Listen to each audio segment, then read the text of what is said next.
Hello, good morning, नमस्कार। गीता सत्र में आप सभी का स्वागत है। शुरू करते हैं आज पंचदश पंचदश अध्याय यानी 15वां अध्याय। इस अध्याय के आरंभ में योगेश्वर श्री कृष्ण ने बताया कि संसार एक वृक्ष है, पीपल जैसा वृक्ष है। पीपल एक उदाहरण मात्र है। ऊपर इसका मूल परमात्मा और नीचे प्रकृति पर्यंत इसकी शाखा प्रशाखाएं हैं। जो इस वृक्ष को मूल सहित विदित कर लेता है वह वेदों का ज्ञाता हो जाता है। इस संसार वृक्ष की शाखाएं ऊपर और नीचे सर्वत्र व्याप्त हैं और मूलान यानी मूल में उसकी जड़ों का जाल भी ऊपर है और नीचे सर्वत्र व्याप्त है, क्योंकि वह मूल ईश्वर है और वही बीज रूप से प्रत्येक जीव के हृदय में निवास करता है। यानी ईश्वर कहाँ निवास करते हैं? आपके हृदय में। पौराणिक आख्यान है कि एक बार कमल के आसन पर बैठे हुए ब्रह्मा जी ने विचार किया। क्या विचार किया? कि मेरा उद्गम क्या है, मेरा उद्गम क्या है। जहाँ से वे पैदा हुए थे उस कमल नाल में प्रवेश करते चले गए, अनवरत चलते रहे, किंतु अपना उद्गम न देख सके। तब हताश हो गए वो।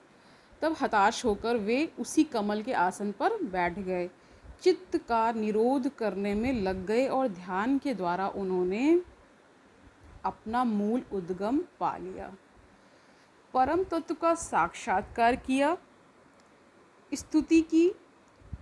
परम स्वरूप से ही आदेश मिला। क्या आदेश मिला? कि मैं हूँ तो सर्वत्र, मतलब ईश्वर कैसे हैं कि वो सर्वत्र व्याप्त हैं, किंतु मेरी प्राप्ति का स्थान, क्या बताया आगे, किंतु मेरी प्राप्ति का स्थान मात्र हृदय है। मतलब हृदय में जब आपको साक्षात्कार होगा तो ऐसा कहा जाता है कि आपका हृदय बहुत पवित्र हो जाएगा। मतलब आपके जीवन में जितनी भी समस्याएं हैं, आपको कोई समस्या नहीं नज़र आने वाली है, क्योंकि जब चित्त जिसे कहा गया है, चित्त ही जब पवित्र हो गया तो फिर सब कुछ, सारे द्वेषों का नाश हो जाता है। तो उसी के बाद परमात्मा की प्राप्ति होती है, ऐसा कहा जाता है। आगे क्या कह रहे हैं? मैं हूँ तो सर्वत्र, किंतु मेरी प्राप्ति का स्थान मात्र हृदय है। हृदय देश में जो ध्यान करता है वह मुझे प्राप्त कर लेता है। ब्रह्मा एक प्रतीक हैं। योग साधना की एक परिपक्व अवस्था में इस स्थिति की जागृति है। ईश्वर की ओर उन्मुख ब्रह्म विद्या से संयुक्त बुद्धि ही ब्रह्मा है। कमल पानी में रहते हुए भी निर्मल रहता है और निर्लेप रहता है, यानी उस पर किसी चीज़ का प्रभाव नहीं पड़ता है। बुद्धि जब तक इधर उधर ढूंढती है तब तक नहीं पाती, और जब वही बुद्धि निर्मलता के आसन पर आसीन होकर मन सहित इंद्रियों को समेट कर हृदय देश में निरोध कर लेती है, उस निरोध के भी विलीनीकरण की अवस्था में अपने ही हृदय में परमात्मा को पा लेती है। यहाँ भी योगेश्वर श्री कृष्ण के अनुसार क्या है? क्या संसार वृक्ष है, इसका मूल सर्वत्र है और शाखाएं भी सर्वत्र हैं। फिर आगे क्या बोल रहे हैं? कर्मों के अनुसार केवल मनुष्य योनि में बंधन तैयार करता है, बांधता है। अन्य योनियाँ तो इन्हीं कर्मों के अनुसार भोग पाती हैं। यानी कि सिर्फ इसलिए कहा गया मनुष्य जन्म बहुत दुर्लभ है। इसी जन्म में आपको परमात्मा की प्राप्ति हो सकती है, इसके अलावा किसी जन्म में पॉसिबिलिटी नहीं है, क्योंकि जितने भी नीचे जीव हैं उनमें इतनी चेतना का संचार नहीं होता है। वो बहुत ही नीचे तल पे जीते हैं। सिर्फ मनुष्य ही एकमात्र जीव है जो परमात्मा बन सकता है, परमात्मा को पा सकता है, ये कहा गया है। ठीक है, आगे बढ़ते हैं। कर्मों के अनुसार केवल मनुष्य योनि में बंधन तैयार करता है, बांधता है। अन्य योनियाँ तो इन्हीं कर्मों के अनुसार भोग पाती हैं। अतः दृढ़ वैराग्य रूपी शस्त्र द्वारा इस संसार रूपी पीपल के वृक्ष को तू काट और उस परम पद को प्राप्त कर ले। ठीक है, ये कहा उन्होंने। जिसके बाद क्या होता है? जिसके बाद पुनर्जन्म नहीं होते हैं। कैसे जाना जाए कि संसार वृक्ष कट गया? योगेश्वर कहते हैं कि जो मान और मोह में से सर्वथा रहित है, जिसने संग दोष जीत लिया है, ठीक है, जिसकी कामनाएं निवृत्त हो चुकी हैं और द्वंद्व से जो मुक्त है, वह पुरुष उस परम तत्व को पा लेता है। यानी उस परम तत्व को पा लेता है और उसी में फिर वो रहता है। उस परम पद को ना सूर्य, न चंद्रमा और ना ही अग्नि प्रकाशित कर पाते। वह स्वयं प्रकाश रूप है, जिसमें गए हुए पीछे लौटकर नहीं आते। वह मेरा परम धाम है, जिसे पाने का अधिकार सबको है, क्योंकि यह जीवात्मा मेरा ही शुद्ध अंश है। आगे क्या कह रहे हैं? शरीर का त्याग करते समय जीवात्मा मन और पांचों ज्ञानेंद्रियों के कलापों को लेकर नए शरीर को धारण करता है। संस्कार सात्विक हैं तो सात्विक स्तर पर पहुंच जाता है, राजसी हैं तो मध्यम स्थान पर, और तामसी रहने पर जघन्य योनियों तक पहुंच जाता है, और तथा इंद्रियों के अधिष्ठाता मन के माध्यम से विषयों को देखता और भोगता है। यह दिखाई नहीं पड़ता, इसे देखने के लिए दिव्य दृष्टि, दिव्य ज्ञान ज़रूरी है। कुछ याद कर लेने का नाम ज्ञान नहीं है कि आपने कुछ याद कर लिया तो वो ज्ञान हो गया, ऐसा नहीं है। आगे क्या कह रहे हैं? योगी जन हृदय में चित्त को समेटकर प्रयत्न करते हुए उसे देख पाते हैं, अतः ज्ञान साधन गम्य है। हाँ, अध्ययन से उसके प्रति रुझान उत्पन्न होती है। संशय युक्त जो लोग होते हैं ना, संशय यानी कि जिसके अंदर बहुत सारे डाउट्स हैं, लोग प्रयत्न करते हुए भी उसे देख नहीं पाते।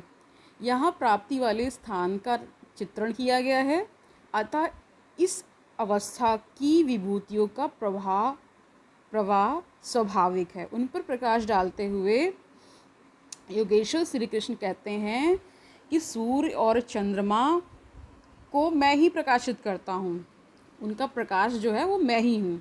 अग्नि में मैं ही तेज हूँ, मैं ही प्रचंड अग्नि रूप से 4 विधियों से परिपक्व होने वाले अन्न को पचाता हूँ। श्री कृष्ण के शब्दों में अन्न एकमात्र ब्रह्म है, ठीक है। फिर ये आगे बोला गया है कि जिसे प्राप्त कर वह आत्मा तृप्त हो जाती है। बैखरी से परापर्यंत अन्न पूर्ण परिपक्व होकर पच जाता है, वह पात्र भी खो जाता है। इस अन्न को मैं ही पचाता हूँ। अर्थात सद्गुरु जब तक रथी रहते हैं, मतलब वो ये कह रहे हैं कि जो भी संसार में गतिविधियाँ हो रही हैं वो उस परम तत्व के द्वारा ही संचालित हैं। इसीलिए कहता है ना, पत्ते पत्ते पे ईश्वर व्याप्त है और वो ही सब कर रहा है। तो आगे क्या कह रहे हैं? इस अन्न को मैं ही पचाता हूँ, अर्थात सद्गुरु जब तक रथी ना हो तब तक यह उपलब्धि नहीं हो सकती है। इस पर बल देते हुए श्री कृष्ण ने पुनः कहते हैं कि संपूर्ण प्राणियों के अंतर्देश में स्थित होकर मैं ही स्मृति दिलाता हूँ। जो स्वरूप विस्मृत था उसकी स्मृति दिलाता हूँ। स्मृति के साथ मिलने वाला ज्ञान भी मैं ही हूँ। उसमें आने वाली बाधाओं का निदान भी मुझसे होता है। मैं ही जानने योग्य हूँ और विदित हो जाने के बाद जानकारी का अंतरकर्ता भी मैं ही हूँ। कौन किसे जाने, ये पूछ रहे हैं।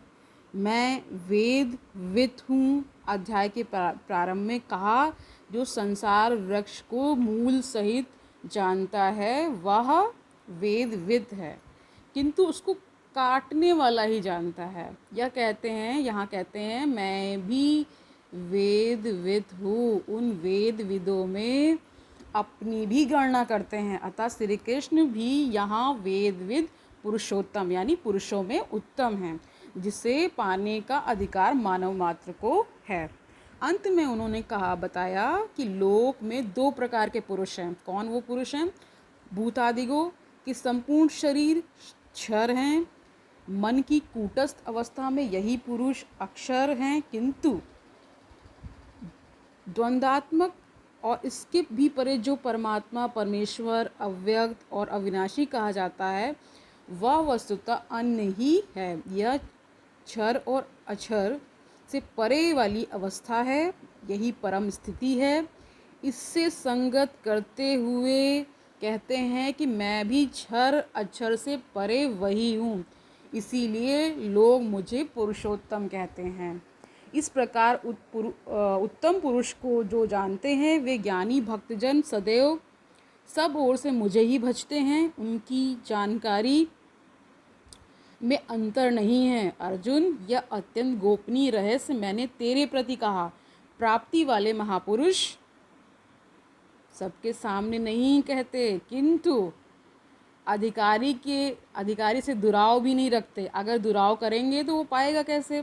इस अध्याय में आत्मा की 3 स्थितियों का चित्रण क्षर, अक्षर और अति उत्तम पुरुष के रूप में स्पष्ट किया गया है, जैसा इससे पहले किसी अन्य अध्याय में नहीं किया गया है। इस प्रकार श्रीमद् भगवद गीता रूपी उपनिषद एवं ब्रह्म विद्या तथा योग शास्त्र विषयक श्री कृष्ण और अर्जुन के संवाद में पुरुषोत्तम योग नामक 15वां अध्याय पूर्ण होता है। हरिओम तत्सत।